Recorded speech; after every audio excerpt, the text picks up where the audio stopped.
The first chapter of the Boruto timeskip is out, and everybody seems to have enjoyed the chapter. We see people like Boruto, Kawaki, Mitsuki, Sarada. We see almost everybody, but one person is missing, and that person is Sasuke Uchiha. Everybody thought he would die before the timeskip, but somehow it seems like he made it into the timeskip. But in the first chapter of the timeskip, we don't end up seeing Sasuke. And ever since, we have seen Code allude to him possibly meeting Boruto during that timeskip period.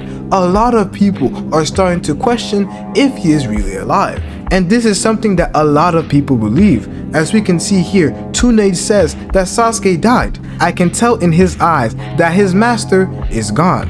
And this is very interesting because we all don't want Sasuke to die, especially not in that flashback scene. So what is the true answer, and what are the genuine possibilities for Sasuke and his character in the future? The first thing we have to discuss is that a lot of people were not up to date when Naruto or Naruto Shippuden came out. We weren't sitting there chapter by chapter waiting for what Kishimoto was going to do next. We'd had episodes on episodes that we could binge over. So if we didn't see a character for an episode or a chapter, we weren't too worried because we could continue reading, and in the same day we would find out what happened with our favorite character. But this isn't the same, especially with Boruto being a monthly manga, which means that a lot of people are jumping the gun when it comes to Sasuke and their different theories and the pacing of the manga in general. So what are the possible outcomes that reside in Sasuke's character?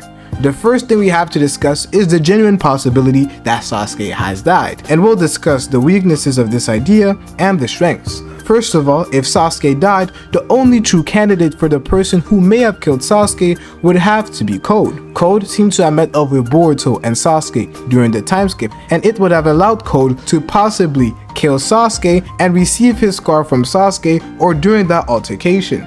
Code killed Sasuke but didn't leave the fight without taking some damage. This would be the only way I would see Sasuke dying. But if we examine that, we have to understand that Kishimoto and Ikimoto are aware of the hype and the love that all of us have for Sasuke. He has already taken Naruto out, so I don't think he will take Sasuke out immediately, or especially with a flashback scene like this theory entails. So I personally have a lot of doubts when it comes to this theory, because I believe it is just too quick for us to come into the timeskip and already have a fight between Boruto, Kawaki, and Code, and also have Sasuke's death that may have happened in the past. I doubt that's what actually happened, especially with Code continuously taking L's after L's. I doubt that he took this major dub, especially in the timeskip. I don't want Code to have a W, but it ended up being a flashback, and especially with Sasuke. If they are to take out a character like Sasuke, they would make sure that it is executed to perfection. So I doubt that it would actually be in this way. So what actually ended up happening to Sasuke? What is he currently doing if I believe he is currently alive? So after reading this chapter over and over again, there are a few parallels that I keep seeing. And the main parallel resides with Ishiki's invasion and this current arc or chapter that we are in. Because ever since Kawaki flew in a way that reminisced Ishiki, I kept noticing that there were a few parallels between this chapter and the arc that we have seen in the past. So I personally believe that we will have something happen that is quite similar to what happened in the Ishiki arc. But this time it would be a little bit more in reverse, where Boruto is the one coming into the village instead of teleporting Ishiki away. So if we go back to that Ishiki arc, you would see that Sasuke throws a sword at Ishiki.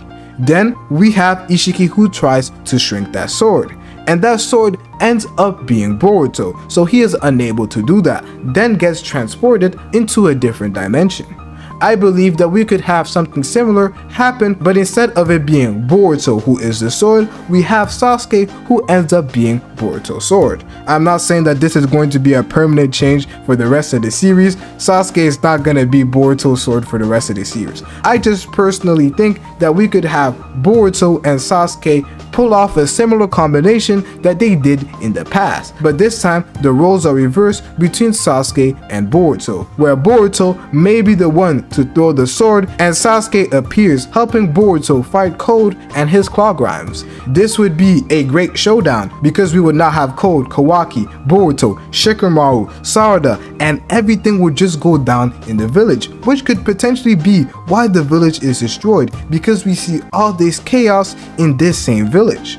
Or potentially we could have the same scene that happened in the past, where this time Boruto throws his sword and Sasuke is the one who teleports Code and Kawaki into a different dimension so that they don't damage the village. But for the people who may believe in this, we have to remember that Sasuke doesn't have his Rinnegan. So I don't know if this theory is possible because Sasuke no longer has his Rinnegan, so it means that the only person in his group or clique that could use time-space ninjutsu would be Boruto. But it's not just me who is noticing some of the hints that Kishimoto is laying out, because we have this guy right here, unfortunately I can't read his name, who also agrees with me. He says that Kishimoto is probably hinting at something with Code's car.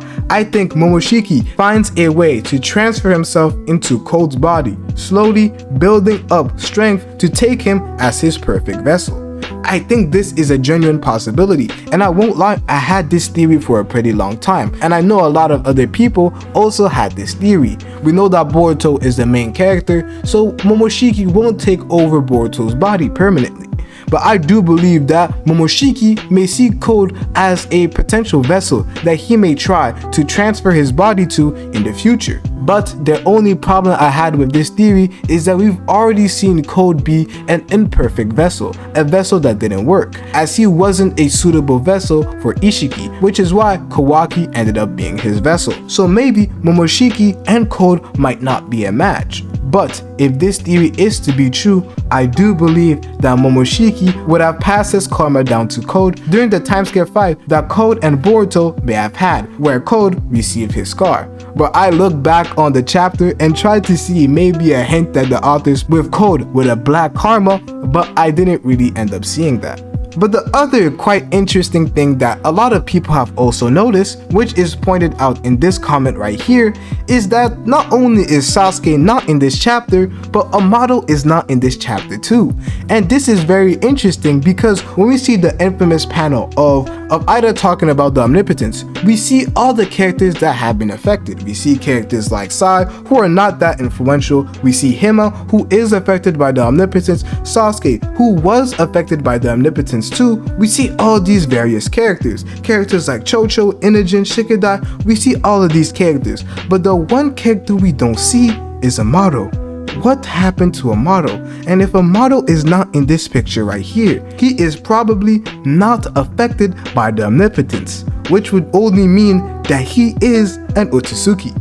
This is kind of crazy. This might be a little too, maybe I'm jumping the gun here and something happened to Amado, because we know that Shikamaru doesn't like Amado at all. But it's quite interesting to me that Amado is not in this chapter, and he is also not in the panel that discusses the omnipotence. So we still have to keep an eye on Amado. He is going to play a big part in the timeskip. I'm just telling you guys right now. The next comment is by Nightmare Gaming, and this is quite interesting because he mentioned something that a lot of people have been talking about. Boruto has a very good speed that even Code and Sarada didn't notice him coming from the sky.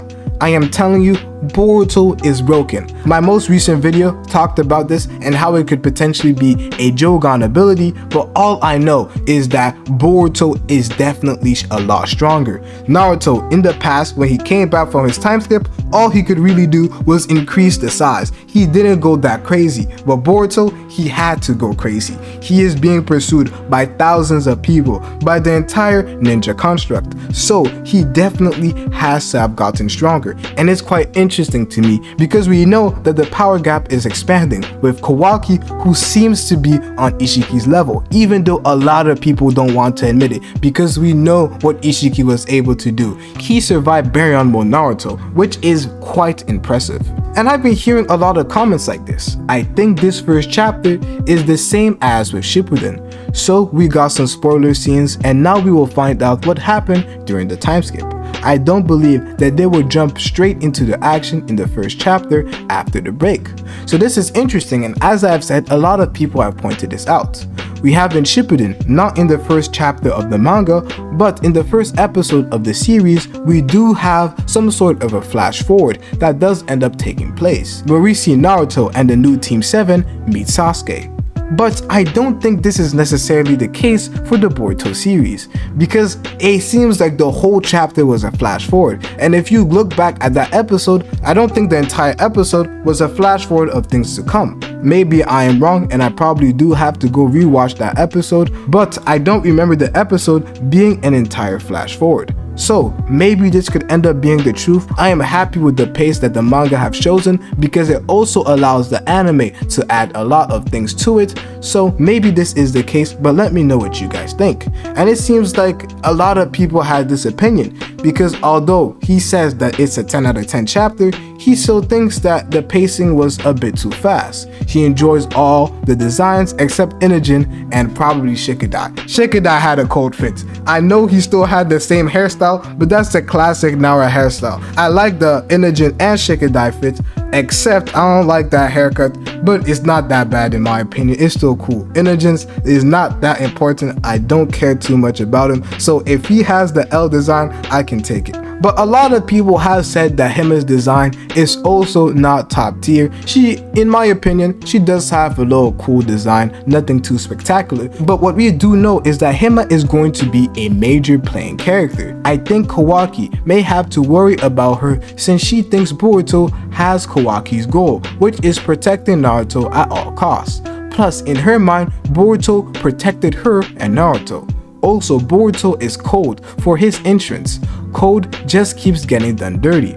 And this is true. I do believe that Hima will have a big role in the time skip. It's quite interesting because I did want to see Hima get mad and maybe go rogue like Sasuke trying to go kill Boruto or something of the sort, but it doesn't seem like that will actually end up taking place. But it's quite interesting because I just keep seeing the similarities between Hima and Naruto. This is definitely a Naruto move right there, to still believe in her brother, to still believe in the friends because Naruto didn't have a brother. I definitely believe that Hima is going to be a very important character because of her power and also her not doubting Boruto and her still being on Boruto's side. It's going to be quite interesting to see how things develop. But a lot of people keep mentioning that Code just keeps getting done dirty, and I do agree with this, but it just means that Code is probably going to get another buff sometime in the future. But Kishimoto is gonna let him be the underdog for a while though.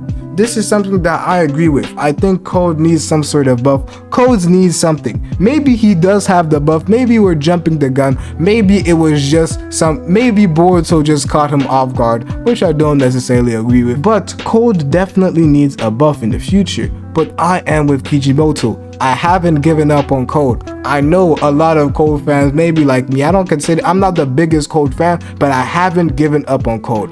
Code is going to do something spectacular, and I'm gonna say I was with him since day one. I was a Code fan since day one because a lot of people didn't stand with Code, but I was there. I was with Code when he was in the mud.